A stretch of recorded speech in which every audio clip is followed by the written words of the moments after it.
Yes, we have, Your Honor. Are there any additions or corrections to that pre-sentence report? No, Your Honor, I just want to make the court aware Mrs. Addison, the deceased wife, would have been here today to impact. She had to go to the hospital yesterday. She's able to tune in, I believe, and watch us. The rest of Mr. Addison's family is here, and his mother is going to want to do victim impact at the end of sentencing. Okay, thank you, Mr. Nichols. Any witnesses with regard to sentencing? No additional witnesses, Your Honor. All right, Mr. Lewis, you may make argument. Okay. Judge, of course, this was a very tragic situation that has affected a lot of people. It was the decedent, Mr. Addison, his family, as well as Mr. James and his family. It was a situation where, this was a combination of a long substance abuse history of Mr. James. The assessment that's provided in the PSI here says that there was about a 20-year relationship between Mr. James and different substances over a period of time. We have, the one thing I can say is that once Mr. James went through this situation with this accident, he has been doing everything he can to try to better himself. He has got his high school diploma. He's was baptized and has definitely changed his ways and going to his faith and continuing in that regard. He's also got some different certifications that he was able to receive dealing with OSHA. I think it was Men's University, things of that nature to try to better himself, Judge. Now, it's no secret he does have a long criminal history. That even included dealing with PCP, which is the same substance that was involved in this accident. And as well as, other serious offenses. I do want to address something as far as I know there's some situations here dealing with the jail instances, and I know how the court proceeds or looks at the situation here dealing with those.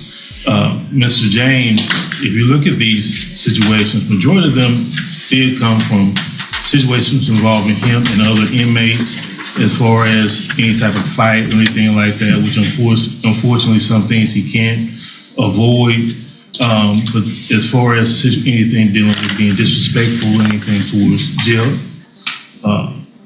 employees or things of that nature, there's one situation I think that they were talking about that it wasn't an actual write-up, but it was notated. He has been a trustee over there for a period of time at the jail as well. Now, I do want to point out that, of course, some of those situations that Mr. James was able to do to better himself, of course, could definitely increase his earning potential as far as what he has as far as his job situation. He does have significant family support. His brother is here today in the courtroom, who in any way is there to try to help him, including helping secure employment. My understanding is the plan, once he is able to be released, is for him to be moved to Houston, Harris County area, to be close to his brother, to help him with everything over there. Now, PSI did have a recommendation for his different vehicles that support that's available to him through the probation department. What I will say is that everything that has been recommended, he definitely needs and will be better for him. We are not, and ourselves are not asking for a specific number or anything like that. We just want him to be able to, of course, make amends for this situation as much as possible, which could include some of the restitution there. I think the amount is over $100,000 for his restitution there to the family. Now, like I said, he has made a plan to try to better himself. He has a family that supports him. He is doing everything he can. He understands that this was a tragic accident, but one he was definitely responsible for. And what we're asking for is as much leniency as possible from the court, for him to be able to move forward with the situation, be able to make amends as much as possible. And I think he did provide a letter to the court as well to kind of speak to that as far as an apology letter that was to the family, his family, the family of the victim, as well as to the court, Judge. And I've received that. And so that's what we're asking for today, Judge, is for everything to be considered. We understand this is, you bring that person back. He can't just go back to make amends with Mr. Addison, but he wants to try to make as much of amends he can to society and do better going forward, Judge. Thank you, Mr. Lewis. Mr. Nichols. Your Honor, I think any consideration to Mr. James's due was given when he got a 50-year cap. I have no hesitation asking the court to exercise the full 50 years. This case is one of the worst intoxication manslaughters. It's on video where he plows into Mr. Addison, who's at a stoplight on a motorcycle, and while trying to get away, runs over him and the motorcycle again. It's horrific, Your Honor.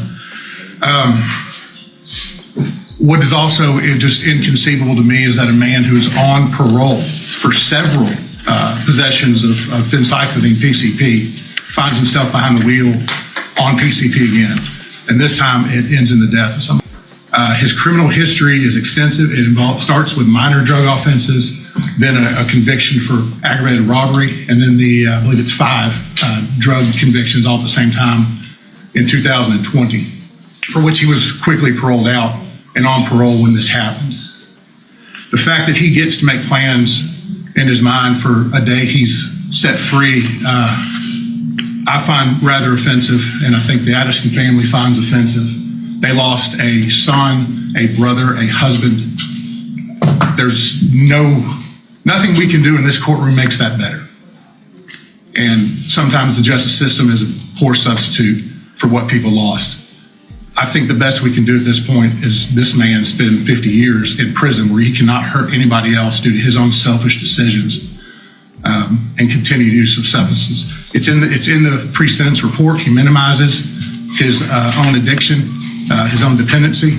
He even claimed he did not know how he could have gotten PCP in his system the day this happened, that maybe he touched a bottle and it transferred through his skin, and I find that reprehensible, Your Honor. And that's why I'm asking the court for that full 50 years. All right, thank you.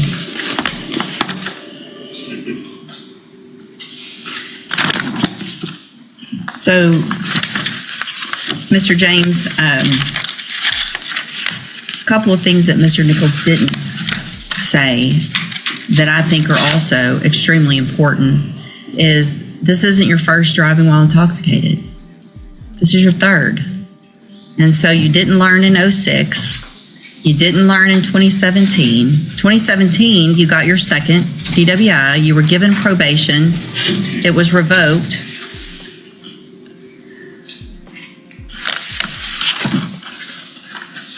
I appreciate that you entered a plea of guilty because for myself and for the family, I'm glad we didn't have to see what it looks like this would look like on a video, because it is just horrible. And the fact that you are truly saying that you think you touched something and got PCP when you have had PCP cases over and over and over again, and you're on parole for possession of a controlled substance and you kill someone.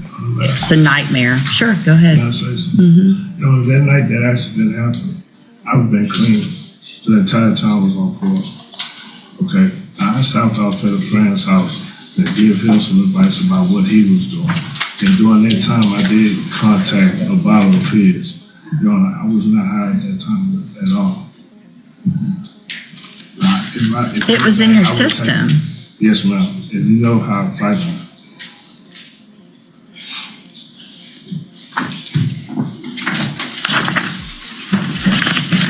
At this time,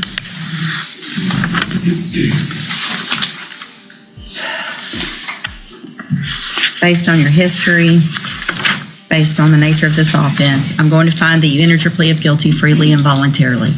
I'm going to find sufficient evidence to find you guilty, and at this time find you guilty of intoxication manslaughter. I'm going to sentence you to a term of 50 years in the institutional division of the Texas Department of Correction. There will be a deadly weapon finding based on the indictment alleges a deadly weapon. You will receive credit on this sentence for any time that you've been in custody that the law gives you the right to receive. I'm going to hand you the trial court certification that shows this was an agreement and I followed it, and so you've waived your right to appeal. I have also handed you a written admonishment regarding your ineligibility to possess a firearm or ammunition. Because of the judgment entered against you, you're eligible under Texas law to possess a firearm or ammunition. Possession of a firearm or ammunition could lead to charges against you. Firearm is a legal term, and you should read the written admonishment I provided you to see what devices qualify as a firearm. If you have questions about the laws that make you ineligible to possess a firearm or ammunition, or about how long that lasts, you can talk with Mr. Lewis.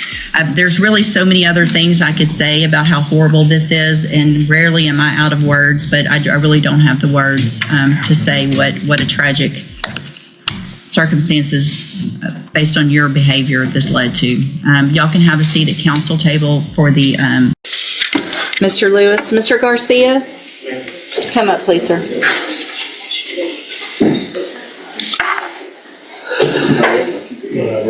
Mr. Garcia, you tested positive for marijuana, amphetamines, methamphetamines, and ecstasy. Did you drive here? Oh, you're surprised about the ecstasy? Yeah, I'm surprised about that. Wow. I did smoking, I did relapse a few days ago. Yeah. All right, so I'm going to find, obviously, that is a violation of your bond conditions. I also told you last week specifically that you had to be here on time. No, you were not here. And so I'm going to raise your bond in your case to $100,000. If you make that bond, a condition of it is that you have a drug patch on at all times, that you also have a GPS monitoring device and remain in Jefferson County since you can't seem to get here on time. We'll figure that out. Talk to your attorney. You can go back with the bailiff. Himmler on Jason Harris.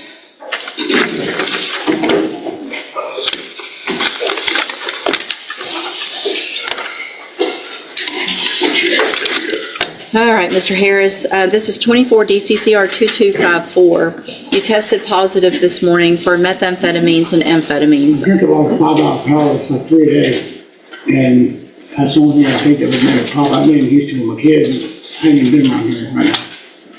And I drink a lot of 5 hour powers of red. 5 hour powers is not going to test positive for methamphetamine. You know, if you're sitting off to the left, I'm sure you'll see that it's not, I don't do nothing like that. I don't even have the money for that. Well, all I know is you tested positive for methamphetamine. And obviously there's some concern because you were arrested while this case was pending, and Mr. Coleman figured that out. Hold on. So it was a traffic ticket. Just hold on. I would just observe this, if it's paraphernalia, that's a class C and normally goes unarrestable. I mean, it is an arrestable offense, but normally it's just a ticket. So jail or fine on the offense. Doesn't matter. If you're on bond for a felony, you shouldn't. I just asked you not to say anything else right now, okay? I'm just checking on something. Let her check it.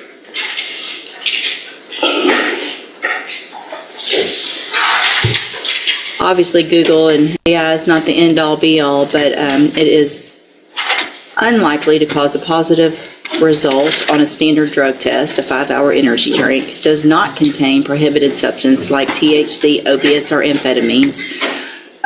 Extremely rare and undetected issues involving cross-contamination during manufacturing would do it, so I don't think that's what we're worried about today.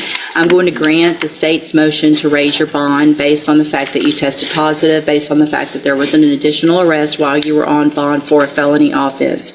I'm raising your bond in your case. It's currently set at $30,000. I'm going to raise your bond to $75,000. I'm going to order as a condition of that bond that you have a drug patch at all times, that you get it changed out as you're supposed to Your case is still set for trial to begin with jury selection on Monday, and is everybody ready for that? That's great. All right, I'll number the case. If you're in custody, we'll have you brought over for trial. If you're not, then you can talk to Mr. Kimler this morning, okay?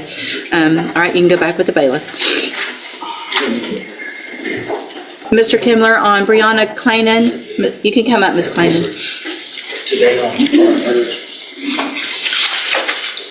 All right, Ms. Clanan tested negative, which is obviously good, and No 5-hour energies. yeah, you never know about those energies. Stay away from Ms. Clanan, in cause number 25, DCCR 0446, you were previously in court, entered a plea of guilty to evading arrest or detention with the use of a vehicle. I have received the pre-sentence report. Has everyone had an opportunity to review that report? defense agent. Yes, Your Honor. Are there any additions or corrections? No from defense. Not from the state, Your Honor.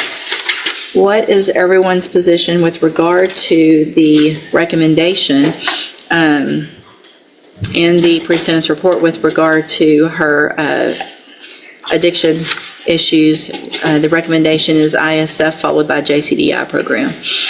Again, for the defense, Your Honor, the treatment is a continuum, I suppose, and since she's demonstrated, at least today, that she's drug-free, then I would suggest the court hold the ISF in advance to just see how she progresses on probation. Maybe perhaps with a drop program. Well, she's going to go through JCDI for sure, if at a minimum. Mr. Nichols, thoughts since I she would ask tested at least for negative? JCBI, Your Honor. She's still underage, but she has a drinking problem and needs to get that dealt with, treated, or under control.